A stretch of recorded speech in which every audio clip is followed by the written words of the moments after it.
And I think Yeah. that's It's where like so many prompt people fail because inception. they, yeah. Yeah, prompt inception. Speaking of being impatient, one of the other things that I had, I wrote read the docs, but what I meant was a little bit different than what you were saying. So you were saying like read the large language model docs, which I think is very important because they explain to you how to prompt engineer. But if you're going to be using Cursor or Bolt or any of these other like Oh yeah, read the B0, Lovable, yes. any of these other things, read their docs because they tell you how to use them, right? You go Not into to that, yeah, and Cursor, also the settings. They also explain the yes, settings, which is like there's a lot of options in their settings and there's a stuff that are lot of options. confusing. And like Yes. I know when I first used it, I was like, I don't even know what all this stuff is. Yeah. Like, Yeah. yeah. And we got, to where we are through experimentation. I'm constantly trying to use new things. But here's like a couple, if you are using Cursor, here's a couple things that I've found super helpful. So, number one is understand that there's really three different ways to use the AI in Cursor. There's tab completion, which is basically like you're in a file and you're typing, and you can, it'll guess what you want it to do, sort of like GitHub Copilot, and you can tab through. Uh, Super awesome too. It makes yeah, it a and lot it works faster. really, Like, really well. yeah. The other one is inline, so you can basically highlight some text and do Control K, and it will take that text, and then you can prompt it directly into a little box that appears, and it'll just edit that bit of code. You can also do that for like the entire file. I believe it's like Control L. Um, and then the last one is you have your chat, which is like to the side, right? And that's for big things like, hey, like, build out a whole Next.js project, like folder, or doing like larger chunks.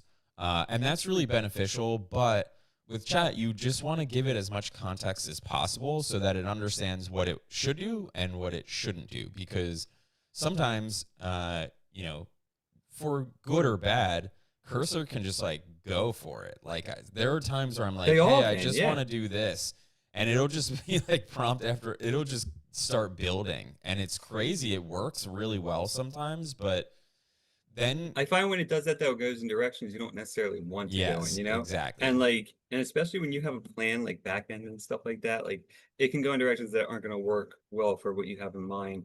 That's the other thing too, though, I think is like when we talk about, using context and adding good context, actually, using the at symbol for files and stuff to That make was sure my that like next one. Yeah, you're targeting specific files that's going to be in the context so it knows yeah, specifically what you're working in, right? And you can do that too, even like if you're not using Cursor, but you're using like Claude like on the browser, right? You can upload files, you can upload your code. So yep, I do that all the time just to get better results because then it knows actually like what your project looks like, what these documents look like, the logical flow of the code, like what's going yes. on, and it can make a lot better suggestions for you. Yeah, and Cursor has gotten much more advanced with they call it like symbols, or it's sort of like a tag. You use the at symbol, and then Yes. you can use like a word after that. And there's different ones. Again, this is why I recommend reading the documentation. The most common ones are you can at and tag individual files or folders. So a lot of times I'll do something like, in this file at whatever the file name is, change the corner roundness of whatever or something like that, right? So that you're literally telling it, this is the file I want you to work inside of, and it understands, okay, this is what I'm doing, and then it gets more context of like what other files might be related to that and so forth. But there's a Side lot of point, them. real quick. Yeah. Real quick, just to what you were saying though, is like I've been doing that too recently. Like when I want to, if I'm making like a new page, like Hmm. a whole new route page, I'll add one that already exists and be like, Hmm. keep the styling like this. That way, it Yep. doesn't just because usually it gets it pretty close anyway. But just to make sure, so you don't have to go back through and like, Yeah. look for all that And little stuff. so there's like, this is kind of cool. If you read the documentation, they have all these different ones now, and I'm going to read them off. But one of the ones that I was just looking at is what you're talking about. You can reference code snippets.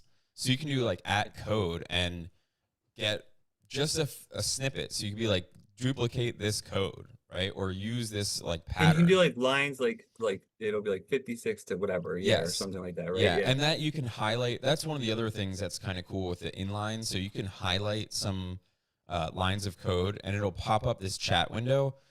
And you can write a prompt directly into that, or you can say send to chat, and it'll pull those lines into the chat window, and then you can do more with it there. So you can like add more context or whatever. But these are all the different ones you can do. Anthony So likes your shades, by the way.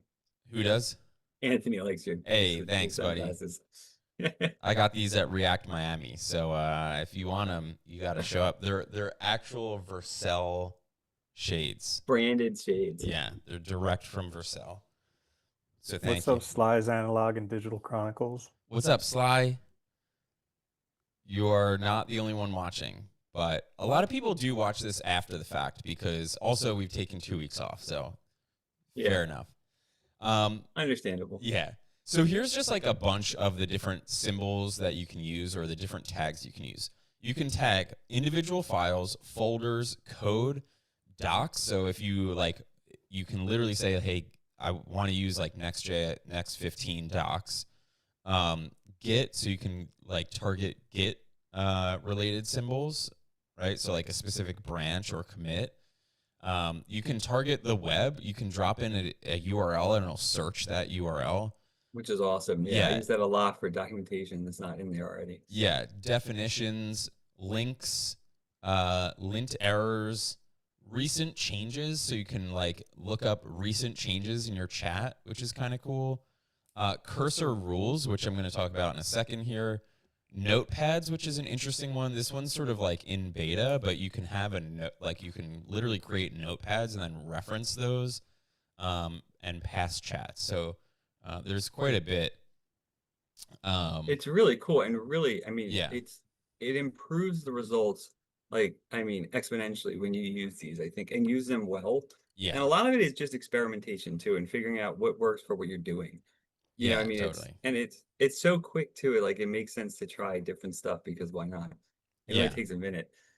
Some of the other ones here are indexing your code base. So this happens sort of automatically. If you look inside the cursor rules, it will automatically index your code base from time to time, meaning it's going to sort of like reference everything in your code base and, from my understanding, make like embeddings on that so that it understands what's going on a little bit better. But if you notice that, you know, the chat is sort of like, I've noticed this a couple times where I'm like, hey, why is the chat like adding files that already exist, or like playing around with things like that? It doesn't make sense. Usually it's because your code base hasn't been indexed in a little bit. And so you can actually go into the settings and just click the refresh and it'll index your code base again. Do you, when you're like using agent mode or chat or whatever, do you like start new ones fairly regularly? Yes, that's a good point too. Helpful too, because I think when you do it, it gives it a chance to reindex stuff. Yes. It also clears out context, so you're not referencing old things. Like, yes, because I know that's another problem where a lot of people just stay in one thing and keep working, and at a certain point, everything before it's forgotten. Yeah, absolutely. I do that a lot of times when I'm going between sort of minor features. So I'm like working in one file and then I'm like, okay, now I want to like, you know, work on this bug or something that's unrelated. I'll start a new chat just so that it's sort of like a fresh context and it's not getting confused or mixed up with anything. Well, so one of the things that helped me a lot with that was I was reading this article, this was a while ago, about agents and like designing agents.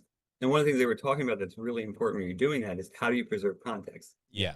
And like, you know, because over time, they all have a limitation at some point, whether it's 100,000 tokens, a million, whatever, and you're going to hit that limitation. So there's various methods like summarization and stuff where they can keep the main ideas going. Yeah. But it's going to get worse over time. And so I think starting new ones regularly is a really good method for that. Yeah. Yeah, absolutely.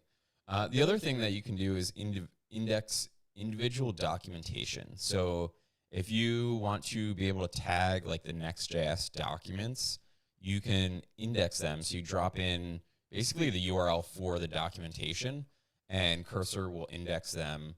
So it has a better idea. Yeah, because remember that a lot of these models that you're going to be using, like Cursor uses, you can select which model you want to use, but they're only trained up to a certain date, right? So anything that's changed after that within the documentation, they're not going to have context stuff. And you can't really guarantee, even if they are trained up to a certain date, that they're going to understand that. So it's really important to, you know, if you want Cursor to write code in a specific way, you really want it to tag those documentation so that it has a better understanding of what you want.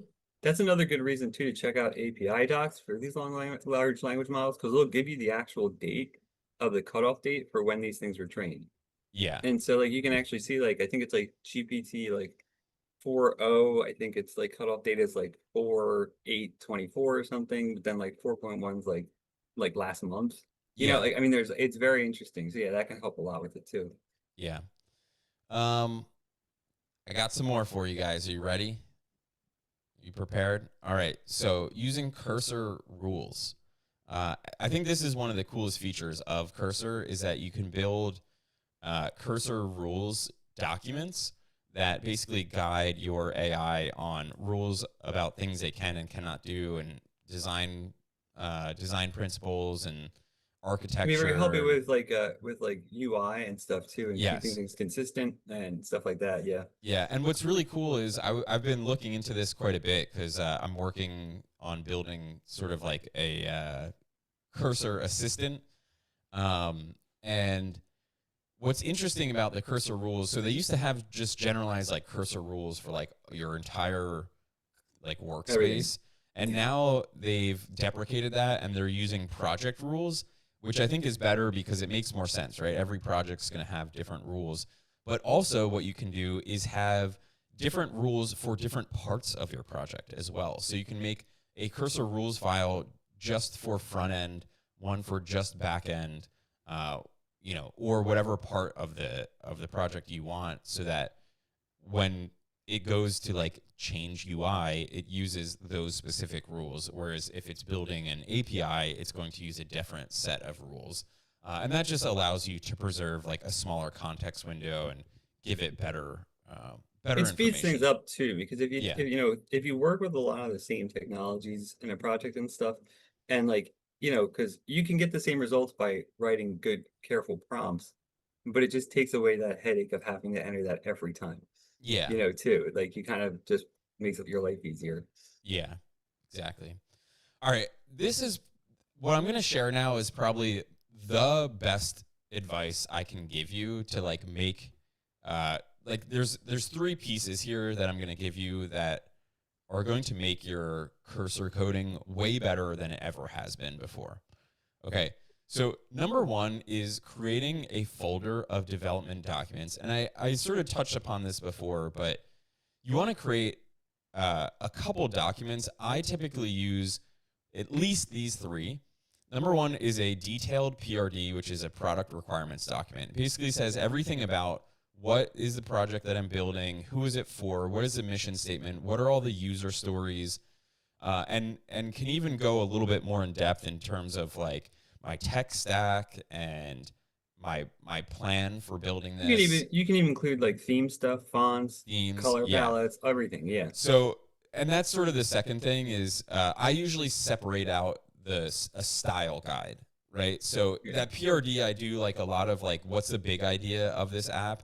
And then I'll have another document that's a style guide. So it'll say like exactly what styles I want. And you can, again, use AI to build this. So you can drop into Cursor example photos and then say like build a style guide based on this, and it'll build it. Well, that's what's cool too. You can also link to websites now too, and do it that way if you don't even drop in a photo. Yeah, but that's exactly. a good one too, because like keeping buttons at this specific border radius, stuff like that, that just makes your life way easier, and it makes it look a lot more consistent and normalized over the site. Yeah. And then the last thing is build a development checklist. And so that you can ask Cursor to literally task out every single thing in the app based on that PRD. So those three things are one piece of this. The second piece is the really important thing is to break things into chunks. Don't try to do like a whole landing page or break every single piece of your project down into like smaller chunks. The smaller you do, the better results you're going to get, right?